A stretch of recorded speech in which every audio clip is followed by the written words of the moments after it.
Chapter 1. The Little Girl at Windsor. It begins with a memory. Soft light through the windows, the sound of birds in the garden, and the laugh of a child. Her laugh. She was just Lilibet then, not a queen, not yet, just a little girl with wide eyes and a heart full of wonder. And there was Margaret, her sister, her shadow, her sunshine. They ran through the long grass, hand in hand, chasing butterflies, chasing dreams. "Faster, Lilibet," Margaret would shout. "I'm trying," she laughed back. And oh, how they laughed. No titles, no weight, no crown. Just the world of Windsor, big, green, safe. A world where love was easy. She remembers the scent of the roses, the softness of the corgis' fur under her fingers, her father's warm voice, her mother's perfume. It was all still there, in her mind, in her heart, not lost, not yet. But time moves. And that little girl, she didn't know what was coming. She didn't know how quickly childhood ends and how soon a crown would find her. Chapter 2. The Crown Finds Me. It happened, faster than she ever thought. One phone call, one moment, and the world changed. She was far away, in Kenya. The sky was blue, the trees were full of life, but the silence that followed the news was heavy, too heavy for someone so young. Her father, gone. She couldn't cry, not then, not in front of them, not yet. Because now she was queen. Just like that. She didn't ask for it. She never said, "I want to rule." But fate doesn't ask. It chooses. And it chose her. She looked in the mirror that night. Only 25. Her crown still invisible. But she felt it. Oh, she felt it.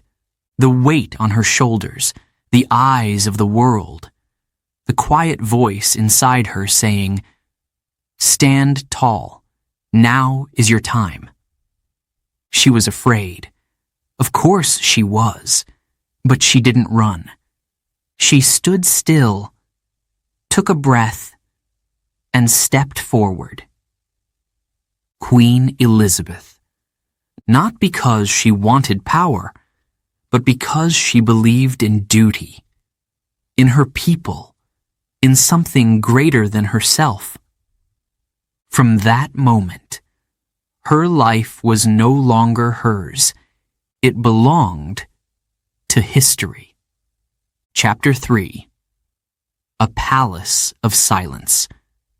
They see the palace, the golden doors, the guards in red, the shining crown, but they don't see the silence.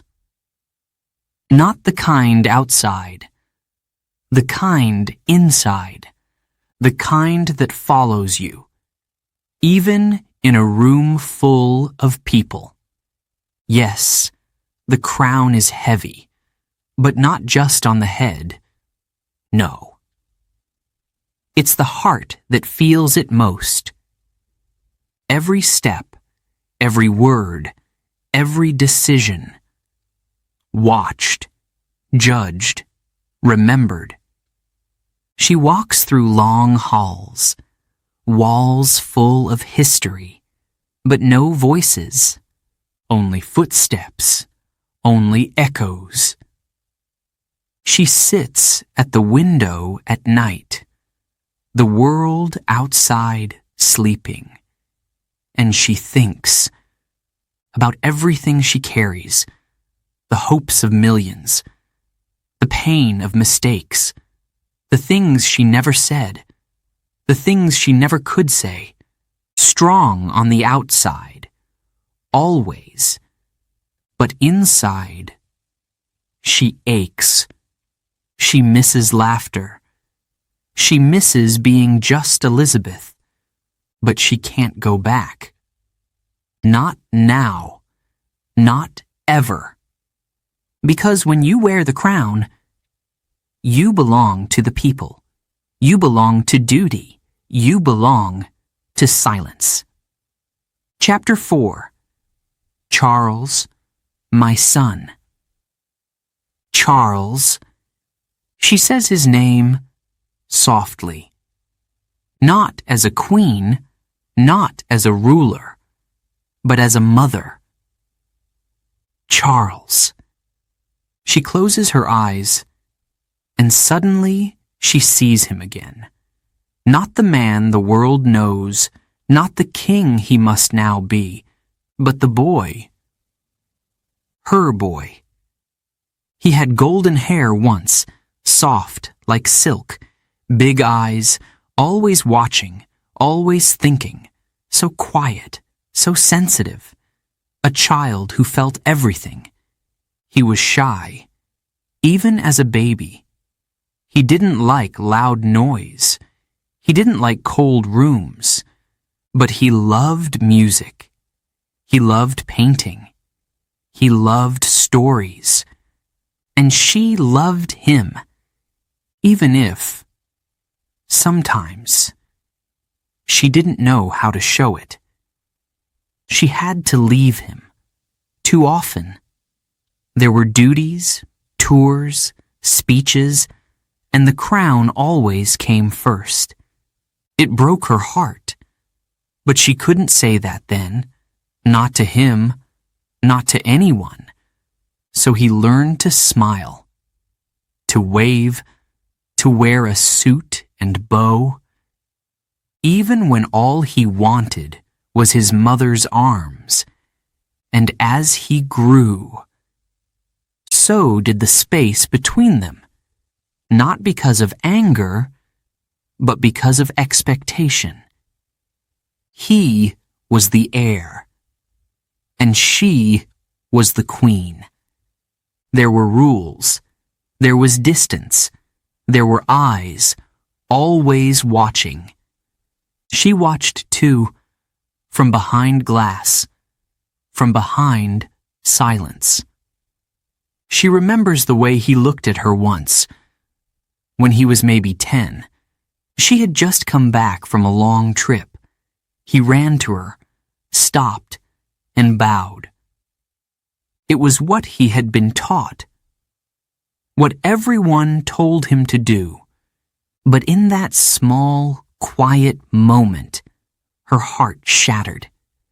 She wanted to say, "No, darling, come here, just hug me." But she didn't. She only smiled and patted his shoulder, like a queen, not a mother. She never forgot that moment, not for one single day. And then came the hard years. Charles, the young man, trying to be strong, trying to be himself, in a world that wanted him to be something else. He struggled. She saw it. She felt it. But she was still the queen, and he was still the prince. Their love was real, but it had to be quiet. And then, Diana. The world watched. The world cheered. A beautiful bride. A fairy tale wedding. But behind the curtains, things were not simple. There was joy. There were sons. There were smiles. But there was also pain. She saw it in Charles's eyes. He was torn. between duty and his heart. And when everything fell apart, she felt it too. The storm hit the family, hit the palace, hit her. And still, she could not cry in public. She could not take sides. But every mother knows her child's pain, and she knew his. She watched the world blame him, judge him, mock him, and she stayed silent, because silence was part of the crown. But inside, she whispered, "Charles, I see you. I know your heart." Years passed. He changed, he grew, he tried again, and now he is king. "Charles," she says again, this time with pride, with sorrow, with deep, deep love.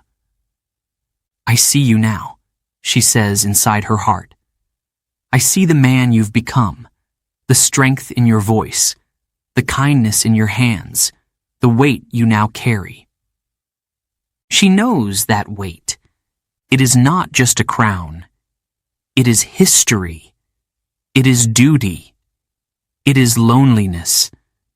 But she also knows he is ready. Not perfect, not without scars, but ready. She smiles, just a little. Even now, she can still see the boy with golden hair, running through the palace halls, drawing in his sketchbook, looking for quiet places to think. He was never loud, never bold, but he has always been thoughtful. And in the end, that is what a good king must be. "I am proud of you," she whispers, even if he never hears it. "I loved you then. I love you now. And I believe in you." Charles, her son, her future, her legacy. She lets the memory stay a little longer. Then, slowly, she lets it go, because time is moving, and her goodbye is coming. But before she leaves, she holds his name in her heart one last time. Charles, a mother's love, a queen's blessing, forever. Chapter 5. Charles, my son, Charles. She speaks his name in a whisper, not as queen, but as mother. And in that small word, so much lives, love, pride, and pain. She remembers the day he was born. It was cold outside, gray skies. But inside her heart, there was light. A tiny cry, soft skin, eyes blinking slowly into the world. "Charles," she said, and smiled.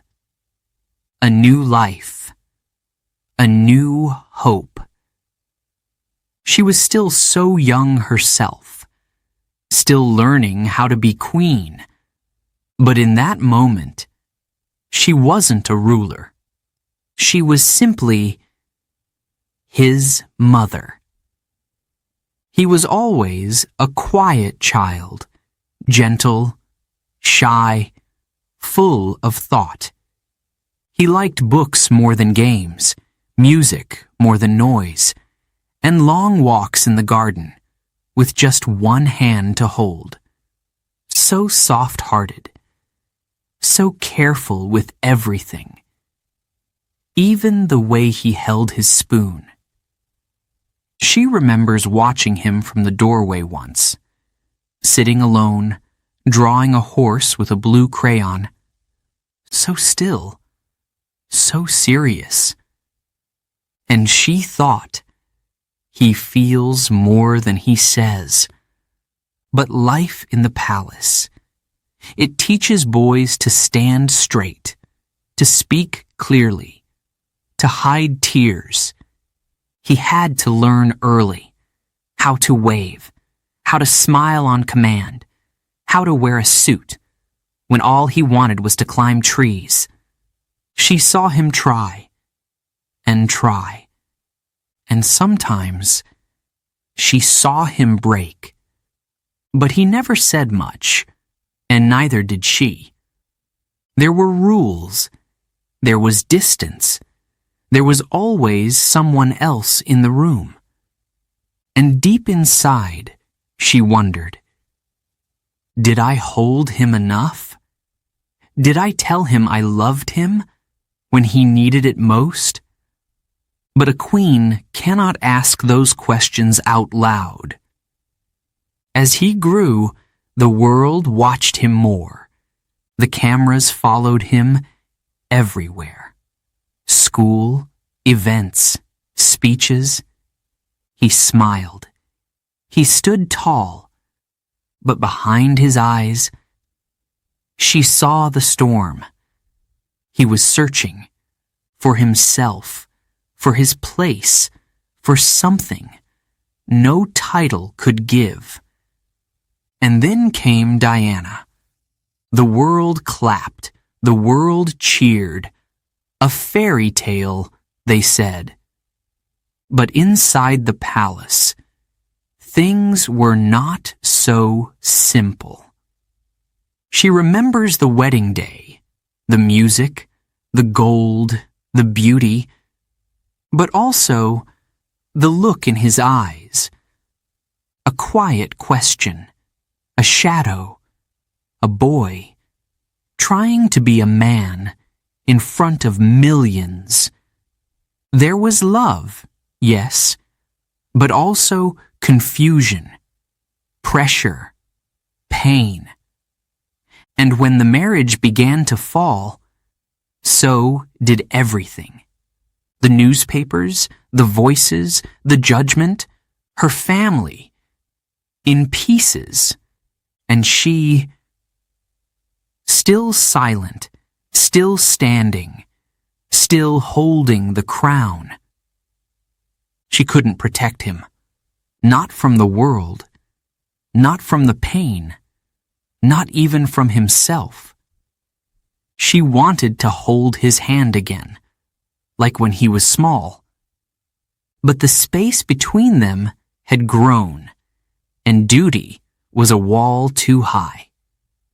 She watched him carry his sadness with pride, with shame, with guilt. And when Diana was gone, oh, the silence that followed was deeper than any before. He lost something that day. So did she. So did everyone. But time does what it always does. It moves. It teaches. It softens. And so did he. He married again. He smiled again. He tried again. She saw him, older now, wiser, still not perfect, but more open, more sure. And now he is king. She says it in her mind, slowly. My son, the king. It feels strange. It feels right. It feels full circle. She knows the weight he now carries, the crown, the country, the expectations. She wore it for 70 years. She knows how it changes a person, how it isolates, how it tests the soul. But she also knows this. He is ready. He has waited his whole life. He has watched. He has learned. And now it is his turn. "Charles," she whispers again, this time with calm. "You were never easy to understand, but you were always loved, even in silence, even when I didn't say it. I felt it." She wants to tell him that now. Before she goes, before the light fades, she remembers the soft child, the lonely boy, the proud prince, and now, the steady king. Her son, her firstborn, her legacy. She breathes in one last memory. Him, running in the garden, a crown of leaves on his head, smiling. Not the king, not the prince, just Charles. Her Charles. She smiles, and she lets the memory go. Because she knows he will carry her forward in his voice, in his heart, in every step he takes. "Be strong," she whispers to him, wherever he is, "and be kind." Then she closes her eyes and whispers once more, "Charles, my son." A name wrapped in love, a goodbye wrapped in hope. Chapter 7. One last conversation. The room is quiet now. No footsteps, no voices, no crowns, just stillness. She sits in her chair, back straight, hands folded gently in her lap. Like always, but tonight, something is different. She is not alone, not really. The fire is low. The shadows dance on the walls. Outside, the wind moves through the trees like a whisper. And across from her, there he is. Philip. Maybe not in body, but in spirit. Yes, she feels him. "I've missed you," she says softly. The words leave her lips like a secret, like something she held too long in her chest. He doesn't speak. Of course not. But she sees him in her mind. That quiet smile, those bright, sharp eyes, the way he used to look at her when no one else was watching. "Heavens!" she laughs gently. "You would say I'm being sentimental." A pause. A breath. Then her voice lowers. "But I don't care." She looks at the chair where he used to sit, the same spot every evening. How many years, how many nights like this, just the two of them? She leans forward slightly, her voice barely more than a whisper. "I didn't always say the things I should have said, did I?" A tear slips down.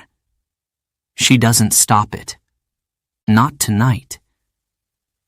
"You were always there, strong, private, unshakable, even when I felt like falling." She closes her eyes. "I know I didn't make it easy. Being married to the crown, to the job, to me." He once told her, quietly, without anger, that being second to the Queen was complicated. And she knew. She always knew. But neither of them complained. Not out loud, not ever. That was their way. Still, in this moment, she wants to say it all, to give him what was held back. So she begins. I loved you. From the first time I saw you. You made me laugh. You challenged me.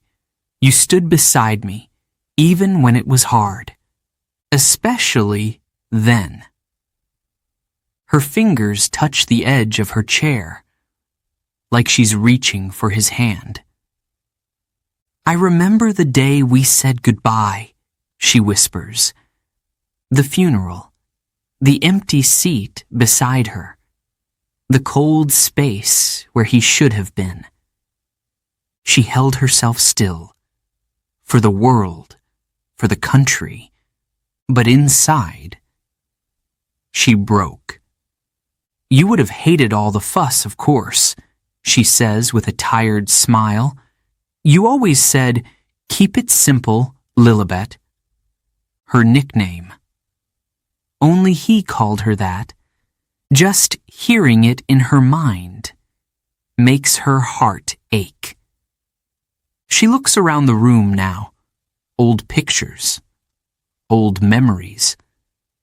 Their whole life frozen in gold frames and quiet corners. So many years. So many memories. Too many to count. Too many to carry. But one more must be spoken. Just one. I want to tell you something, Philip.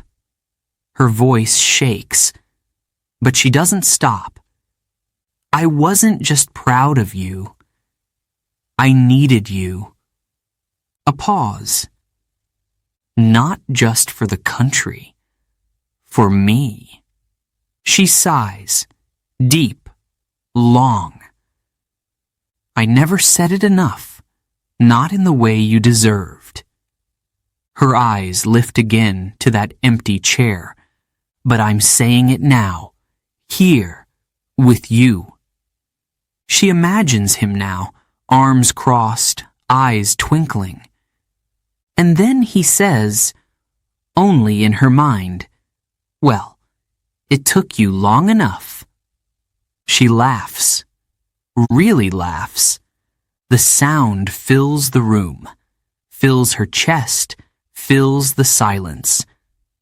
She sits back, closes her eyes, and for a moment, she forgets the crown, the weight, the world. She is just a wife, a woman, speaking to the man who stood by her through it all.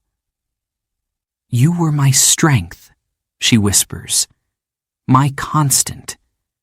And now, I am tired, my love. Another long silence. Then, one last breath. And soon, I'll see you again. The fire crackles softly. The wind moves through the trees outside, and the room feels just a little warmer, just a little less empty. She sits there a while longer, in the quiet, with him, or the memory of him, or perhaps both, until she rises, slowly, with peace, and walks out of the room, not alone, not tonight. Chapter 8. The Crown on the Table. It is time. She feels it, in her bones, in her breath, in the way the world has gone quiet. The air is still.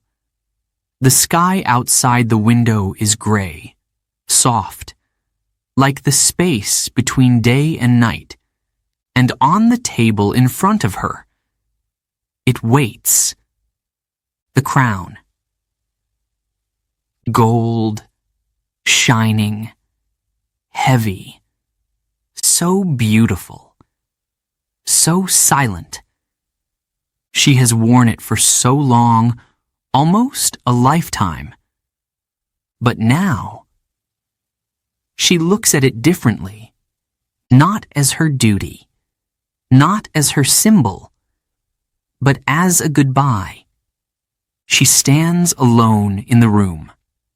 No guards, no music, no cameras, just her and it, slowly, carefully. She walks forward. Each step feels like the end of a story. Her shoes make no sound. Her hands are steady, but her heart is full. So full. She reaches the table and looks down at the crown. Not just gold and jewels. Number this is history. This is weight. This is everything she gave and everything she lost. For years, decades, she carried it on her head, in her hands, in her heart, every day, without fail, through war, through family pain, through love and loss. She never stopped. She never let it fall. But now, she is tired, not just in body, but in spirit. She knows it is time. She takes one more breath, and then, with deep care, she lifts the crown, slowly. Her fingers wrap around the edges. It is cold and still heavy. Even now, even after all these years, she holds it close. One last time.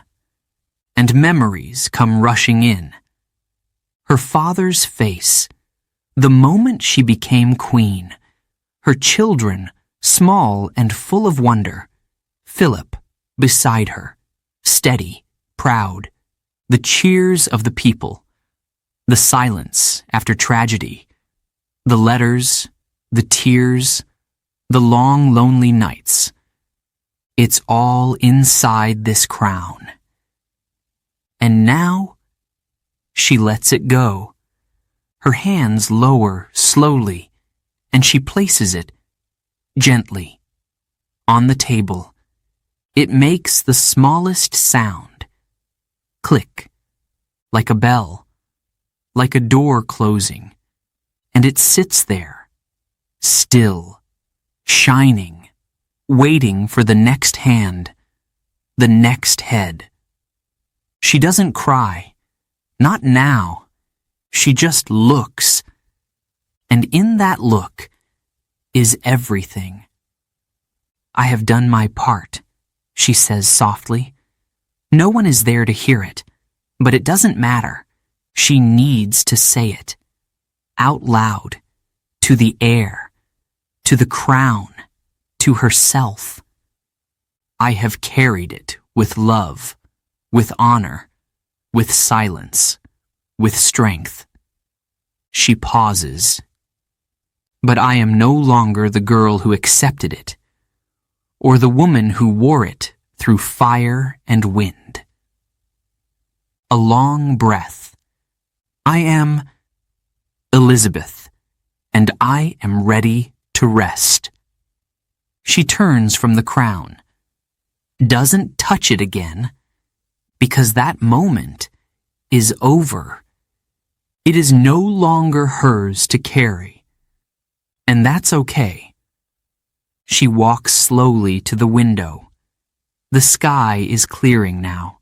Light breaks through the clouds, a soft gold, like morning, like hope. She speaks once more, this time to the future. To whoever wears it next, be brave. be kind, and remember, it is not power you hold, it is people. Then she is quiet, very quiet. But inside her, a strange peace, a calm she hasn't felt in years, maybe never. It is done, truly done, and the crown still sits there, but now it waits for someone new. She looks out at the land she ruled, the country she loved, the people she served, and she smiles, software, tired, free. It is not just the end of a chapter, it is the end of an era, and she has written it with grace. She turns once more toward the table and bows her head, not to the crown, but to what it meant, to duty, to sacrifice, to love. Then she walks away, light on her shoulders, light in her soul, and behind her, the crown stays, waiting, watching, ready. Chapter 9. A Hand to the People. There are no speeches now, no scripts, no cameras, just silence, a deep, beautiful silence. And in that silence, she speaks, not with words, not with titles, but with feeling, with every breath, every step, every soft smile. She says what cannot be written, what must be felt. She stands by the window, looking out across the land, her land, not because it was hers to own, but because it was hers to serve. So many years, so many faces, so many hands she held. Babies, grandmothers, workers, soldiers, the rich, the poor, the quiet, the loud, all of them. And she remembers them, not just the grand ones, but the small moments, the boy who gave her a flower, the nurse who cried when they met, the schoolgirl who curtsied, then giggled, then hugged her. Real people, real lives, her people. And now, she gives them one last gift. Not a speech, not a wave, but a goodbye. A true, gentle goodbye. She closes her eyes and listens. The wind through the trees, the sound of bells in the distance, a dog barking far away. Life goes on. And that is good. That is right. I served you, she says inside her heart, with all I had, all I was. Every day, I tried. She remembers the cheers, the parades, the flags, the music. But she also remembers the quiet thank yous, the notes left on fences, the tears of strangers, and the way people would say, "Ma'am, you've always been there. Always." That word meant more to her than anything else. To be there, to be steady, to be strong, even when it hurt, even when it was lonely. She never said much, but people understood, because it wasn't about noise, it was about presence, about walking through dark days and not turning away, about showing up again and again, no matter the storm, and now she wants to give something back. One final time. She walks out onto the balcony. Slowly, the sky is soft. The air is cool. A hush moves through the crowd below. Because they know, even if she says nothing, they know. She lifts her hand. Not high, not formal, just a small, honest gesture. A wave, a thank you, a hand to the people. And the people lift theirs back, thousands of hands, waving, reaching, honoring. It is quiet and loud, all at once, because in this moment there is no distance, no crown, no titles, only love, only goodbye. She feels it like a wind moving through her, all the years, all the faces, all the hearts. She carries them still, and they carry her. She does not cry, not because she is made of stone, but because she has made peace with her story, with her choices, with the goodbye. She looks out at them. One last time. The young girl in a school uniform, the old man in a suit, tears on his cheeks, the mother holding a baby in her arms. And she sees the future, not hers, but theirs. And that is enough. She steps back, slow, still quiet, and behind her, the door closes, but her heart stays open. In every street, every town, every home, a piece of her remains, not in stone, not in statues, but in the simple human moments, in kindness, in service, in staying strong, even when it's hard. She once said, "I have to be seen to be believed." But now, she doesn't need to be seen, because she is felt. Felt in the silence, in the stillness, in the deep knowing between a leader and the people she loved. She gave them her life. Now, she gives them her goodbye.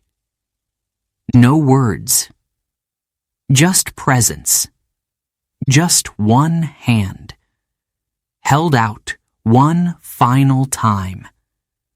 And the people, they feel it, in their bones, in their breath, in their hearts.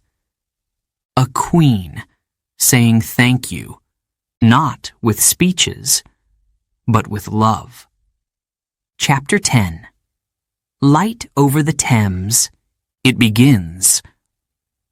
With light, soft, golden, breaking slowly through the darkness, not loud, not sudden, just gentle, like a whisper, like a final breath.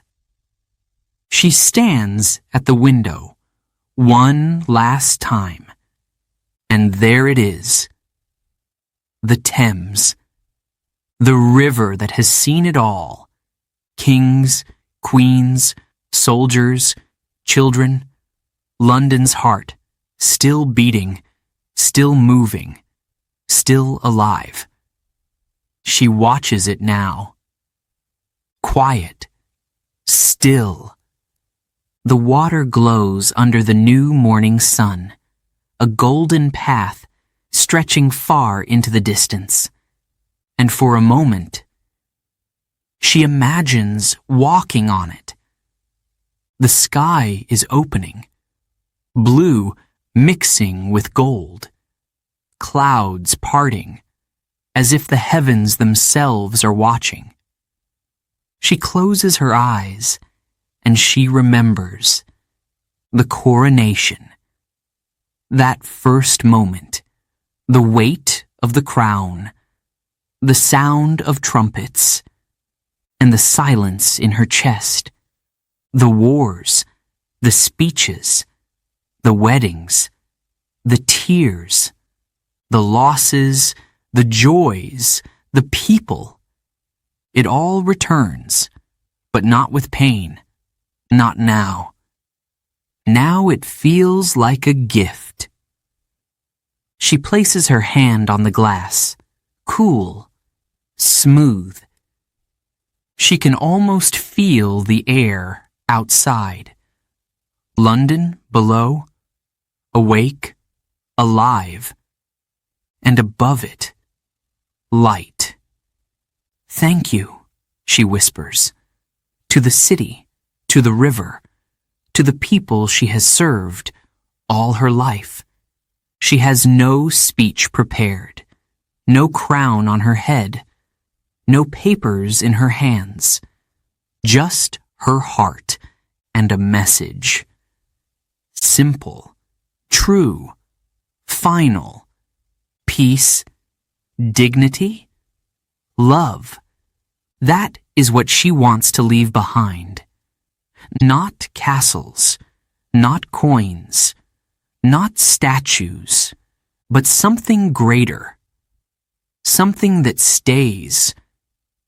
Even when she goes, she thinks of the land, the hills of Scotland, the fields of England, the valleys of Wales, the shores of Northern Ireland, every corner of the kingdom. She loved it all, every flower, every tree, every face. She never thought she'd rule for so long. She never planned to become a symbol. She was just a young girl once, just Lilibet. But time chose her, and she gave everything she could. Now, there is nothing more to give, except this moment, this view, this goodbye. The sun rises higher, filling the sky with gold and light, and suddenly she feels it. Not fear, not sorrow, but peace. Real peace. This is not an ending. Not truly.